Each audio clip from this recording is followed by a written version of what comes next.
Good morning students. आज हम बात करेंगे न्यू टॉपिक की। लंबाइयों के मापन की कुछ विधियां हैं, उनकी बात करेंगे। लंबाई के मापन की कुछ विधियां हैं, ये और बच रहा है बस इस चैप्टर में, लंबाई का मापन। ठीक है ना, इधर देखना, लंबाई के मापन की विधियां, मापन की विधियां, लंबाई के मापन की विधियां।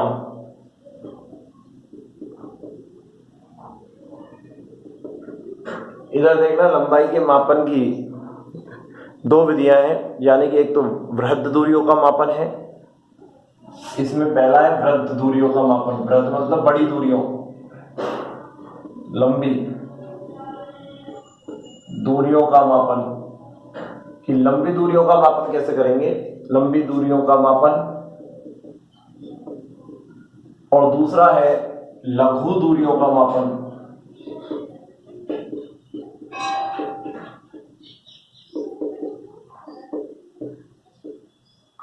वृहद दूरियों का मापन और दूसरा है लघु दूरियों का मापन। ठीक है ना, तो इधर देखिए, पहला, इसकी पीडीएफ नहीं मिलेगी, पहले डालनी है वृहद दूरियों का मापन। वृहद दूरियों का मापन, इसकी पीडीएफ आपको नहीं मिलेगी, यहीं से आपको काम नोट करना है। पहली है वृहद दूरियों का मापन, लंबी दूरियों का मापन, उसकी पहली विधि है। इसमें भी पहली विधि है लंबन विधि, लंबन या विस्थापन विधि।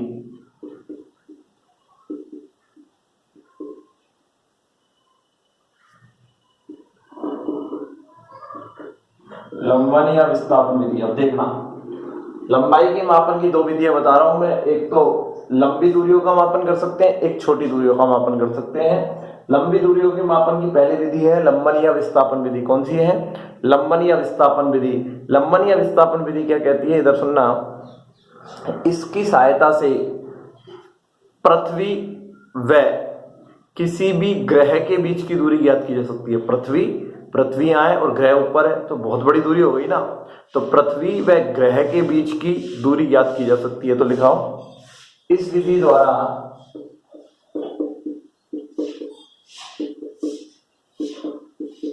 पृथ्वी व ग्रह के बीच की दूरी ज्ञात की जा सकती है।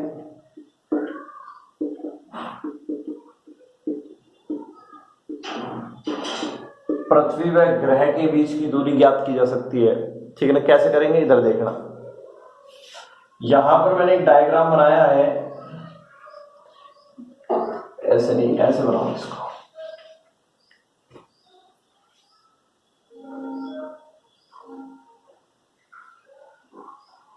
इधर देखना, ये ए बी, ये पी है, ये एंगल है थीटा, ये दूरी है बी और ये है एस। इधर देखना इस डायग्राम को ढंग से, ए और बी पृथ्वी पर दो बिंदु हैं। ए और बी पृथ्वी पर क्या है, दो बिंदु। पृथ्वी पर दो बिंदु है, एक ए ये रहा, बी ये रहा। ठीक है, पृथ्वी पर दो बिंदु हैं। ए और बी पृथ्वी पर दो बिंदु हैं, जिनके बीच की दूरी कितनी दे रखी है, बी। और ग्रह कहाँ है, ये रहा ग्रह है, ये ग्रह है। तो ग्रह की पृथ्वी के दोनों बिंदुओं से दूरी, यहां से भी दूरी एस है, यहां से भी दूरी एस है। ग्रह की पृथ्वी से दूरी कितनी हो गई, एस, और पृथ्वी के दोनों बिंदुओं की दूरी कितनी हो गई, बी। और ग्रह द्वारा पृथ्वी के दोनों बिंदुओं पर बनाया गया कोण कितना है, थीटा। भाई ये तीन बातें कही हैं। पृथ्वी पर स्थित दो बिंदुओं के मध्य की दूरी स्मॉल बी है। पृथ्वी से ग्रह की दूरी कितनी है, एस, जिसका मान हमें ज्ञात करना है, दूरी तो ज्ञात करनी है। और ग्रह द्वारा पृथ्वी के दोनों बिंदुओं पर बनाया गया कोण कितना है, थीटा है। ठीक है, तो मैं लिख रहा हूं, इधर देखना। उपरोक्त चित्रानुसार, इस चित्र के नीचे लिखना है आपको, उपरोक्त चित्रानुसार पृथ्वी पर स्थित किन्हीं दो बिंदुओं के बीच की दूरी के बीच की दूरी स्मॉल b है तथा ग्रह व पृथ्वी के बीच की दूरी थीटा है तथा वो दूरी s है तथा ग्रह द्वारा पृथ्वी के साथ बनाया गया कोण थीटा है। ये डायग्राम पर है, ये डायग्राम कह रहा है। अब इधर देखना, इधर देखना, ये आपको नहीं बनाना है। यहां से मैं एक वृत्त का निर्माण कर सकता हूं कि यहां से ये dot dot dot dot dot dot dot, ये एक वृत्त बन जाएगा, ठीक है ना। ये भी एक वृत्त बनेगा और ये भी एक वृत्त बन जाएगा ना। इधर देखना, ये भी बनेगा वृत्त और एक ये भी वृत्त बनेगा।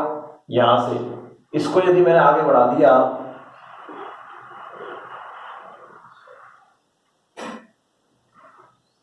इसको ऐसे, तो ये एक वृत्त तो ही बन गया, ये एक वृत्त टाइप का ही तो बन गया ये। अरे बन गया ना ये एक वृत्त टाइप का, और उस वृत्त का केंद्र कहां हो गया P।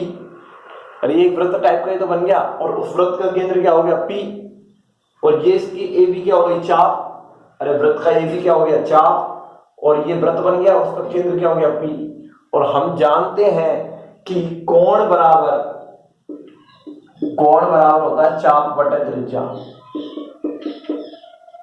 तो हम पढ़ चुके हैं कोण बराबर क्या होता है चाप बटा त्रिज्या होता है। तो कोण देख इधर, कोण कितना बना रहा है थीटा, चाप कितना है इसका AB, कितना है AB,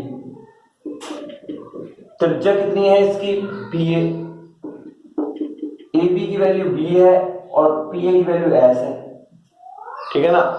अरे भाई इसको एक वृत्त बनाया, यहां से एक वृत्त बन सकता है ना, ये एक वृत्त बन गया, यूं बनाया जा सकता है वृत्त, और वृत्त बन गया तो ये इसका केंद्र हो गया और ये इसकी क्या हो गई त्रिज्या हो गई, और ये इसका क्या हो गया चाप और ये कोण। तो कोण बराबर चाप बटे त्रिज्या नहीं होता, ये कोण रहा, चाप ये रहा और त्रिज्या ये रही। तो कोण थीटा बराबर AB अपॉन PA, AB की वैल्यू B है, त्रिज्या की वैल्यू S है, ठीक है ना। तो यहां से S की वैल्यू निकालनी है और S बराबर हो जाएगा B अपॉन थीटा।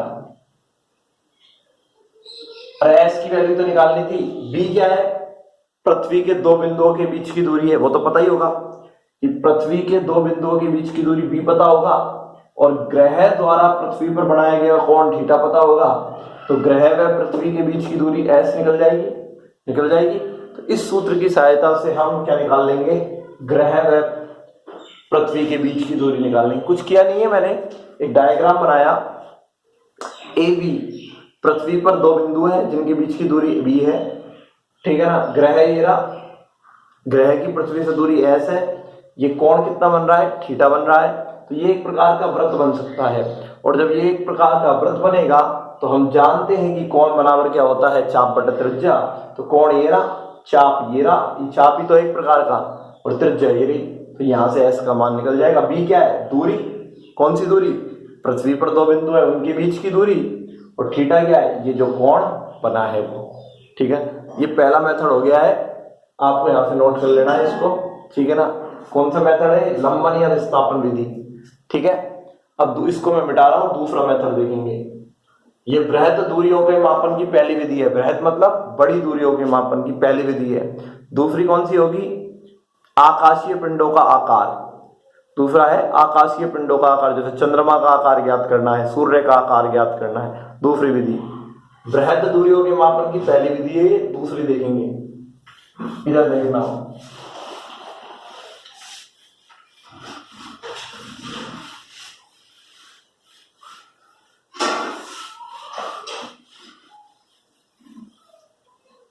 इधर देखना,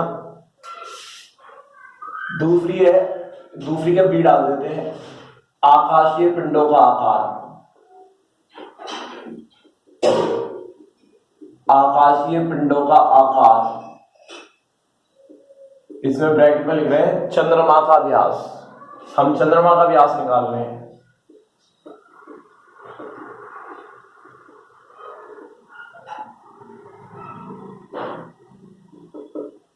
चंद्रमा का व्यास निकाल रहे हैं भाई साहब। चंद्रमा का व्यास मतलब व्यास पता पड़ जाएगा तो आकार पता पड़ जाएगा ना, कितना चौड़ा है वो, तो आकार पता पड़ जाएगा। इधर देखना क्या कह रहा हूं, ये पृथ्वी है और ये चंद्रमा है भाई।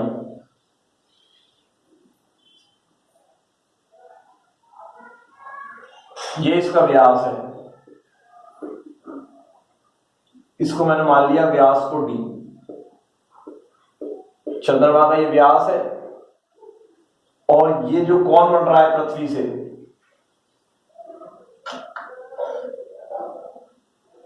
थोड़ा सा सही बना था।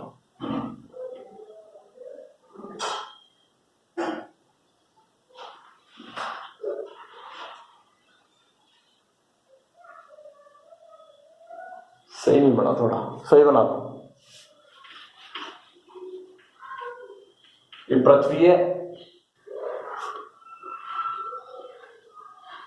ये चंद्रमा है। अब फिर ये इसका व्यास है,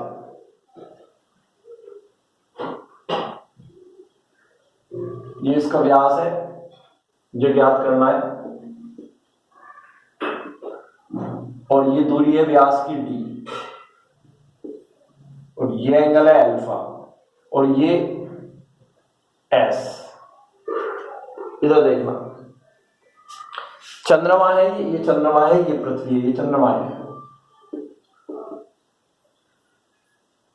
ये चंद्रमा है। चंद्रमा और पृथ्वी के बीच की दूरी दे रखी है एस। चंद्रमा के व्यास द्वारा पृथ्वी पर बनाया गया कोण अल्फा है और चंद्रमा का व्यास है डी, जिसका मान हमें ज्ञात करना है। तो लिख देंगे उपरोक्त चित्रानुसार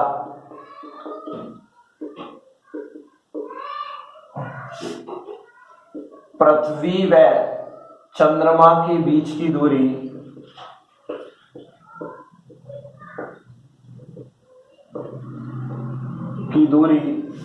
एस है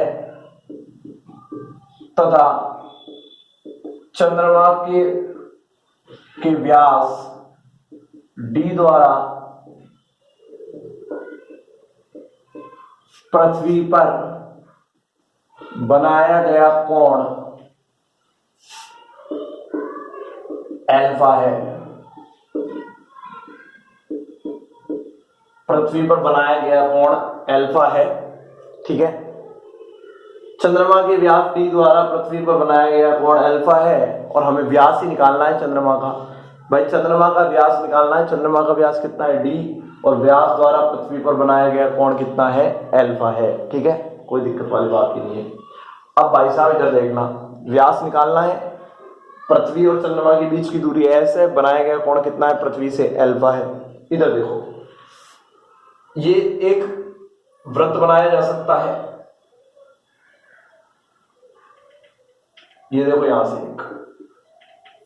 ये एक प्रकार का वृत्त बन जाएगा, यहां से बन सकता है ना, यहां से एक प्रकार का वृत्त। तो हम जानते हैं चूंकि कोण बराबर होता है चाप बटा त्रिज्या, फॉर्मूला वही लगेगा। कोण कितना है अल्फा, ये चाप हो गया एक प्रकार का, अरे ये चाप ही तो हो गया, ये भी एक प्रकार का क्या हो गया, इस वृत्त का चाप हो गया।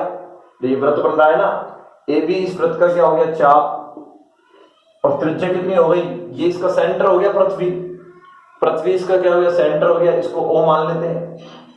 पृथ्वी इसका क्या हो गया सेंटर हो गया ना, यहाँ पर ये पूरा बन रहा है तो ये बीच वाला सेंटर हो गया।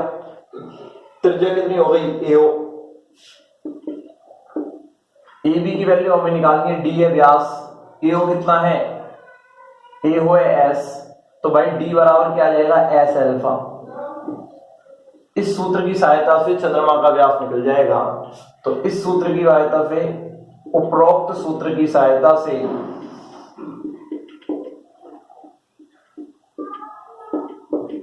चंद्रमा का व्यास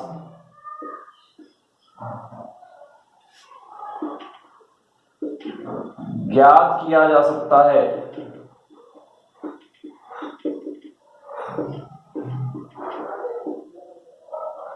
चंद्रमा का व्यास ज्ञात किया जा सकता है उपरोक्त सूत्र की सहायता से। चंद्रमा का व्यास b है, s क्या है, चंद्रमा व पृथ्वी के बीच की दूरी। अरे अभी तो निकाला था मैंने, ग्रह और पृथ्वी के बीच की दूरी वहां से निकल जाएगी, s निकल पता होगी, चंद्रमा व पृथ्वी के बीच की दूरी पता होगी, ये कोण पता होगा तो चंद्रमा का व्यास निकल जाएगा। तो कहने का मतलब इतना है, चंद्रमा का व्यास ये था, चंद्रमा और पृथ्वी के बीच की दूरी s थी और ये कोण कितना है अल्फा, ठीक है ना। तो कोण बराबर चाप बटे त्रिज्या है, तो ये एक प्रकार का वृत्त बना दिया, तो कोण कितना बन रहा है अल्फा, चाप कितना है ए भी एक प्रकार का चाप हो गया, त्रिज्या कितनी है ए हो, ठीक है ना। यहाँ से किसका मान निकल जाएगा, डी का मान निकल जाएगा, चंद्रमा का व्यास निकल जाएगा। तो ये आप इसको देख लीजिए। दो विधियां हो गई हैं, एक विधि और है इसकी, वो हम नेक्स्ट लेक्चर में देखेंगे और नेक्स्ट लेक्चर में कल ये बिल्कुल खत्म हो जाएगा चैप्टर, फिर हम नेक्स्ट चैप्टर बात करेंगे, कल ही खत्म हो जाएगा, कोई दिक्कत नहीं है, ठीक है ना।